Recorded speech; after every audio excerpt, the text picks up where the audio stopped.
Upgrades.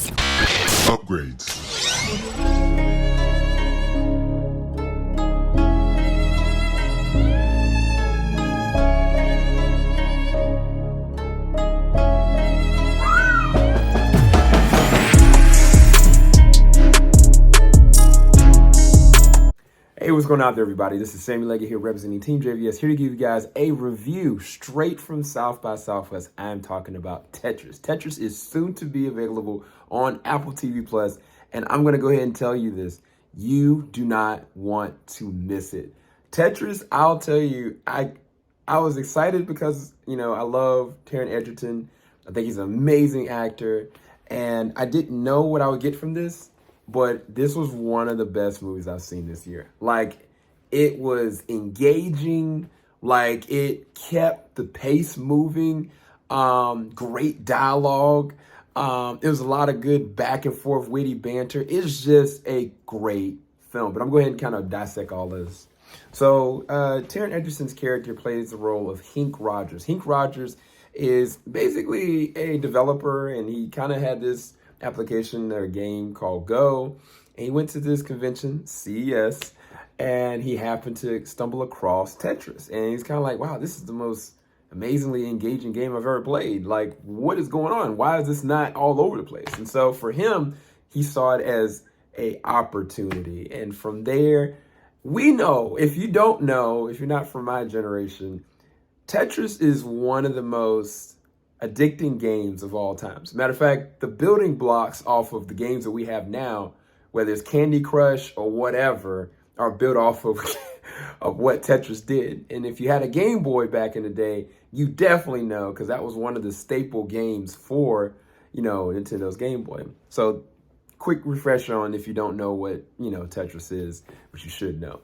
But the thing that makes this movie so engaging is the pacing. The pacing of it, it goes off of, okay, Henk is going and trying to figure out how can he be able to kind of figure out how to get the rights for it, figure out who's the right distributor, trying to figure out how he can be able to best service his family. And it goes boom, boom, boom, boom. There's never a misstep. I think towards the end, there's a little bit of a lag there. It's like kind of a chase sequence kind of thing. That was the only slow moment that kind of was like, it was an action moment. It was really cool. But it kind of took me out a little bit. Not to say that everything that was happening wasn't realistic, but this is based on true events. And so it was kind of, it was a little bit out of left field, but I still give it a pass. And the thing is that throughout, they go with the 8-bit transitions, where it's like all of a sudden, like you go from one scene, it's like 8-bit, it's showing like the background, the scope. The edge of it is also really cool in the sense that the soundtrack, if there's soundtrack with Tetris, it's got a specific sound to it.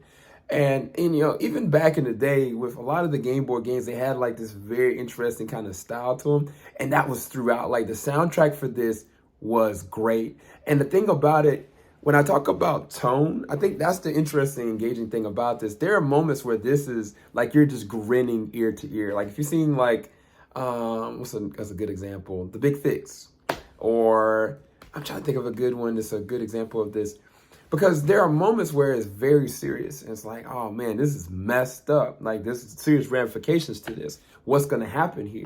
And then there's times where it's like, this is hilarious. What is going on? And then there's times you're just in awe of understanding the foundations that are kind of being built to what we know Tetris to be.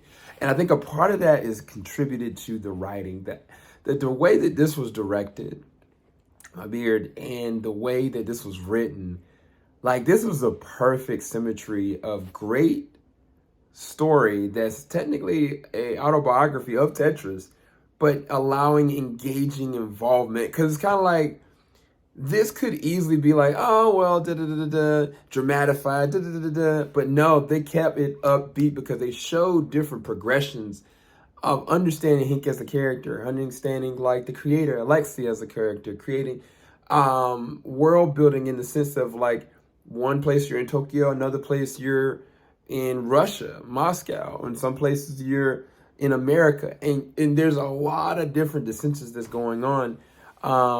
and you're always rooting for the underdog, but you don't know exactly how it's going to go down. But you just know where the end result. And even though you know where the end result is, the ride. It's the ride that's the most captivating thing about this film, because from the beginning until the end, I started looking at it very late at night, and I was like, man, it's getting really late, and I really wanted to go and finish it, and I finished it the next day.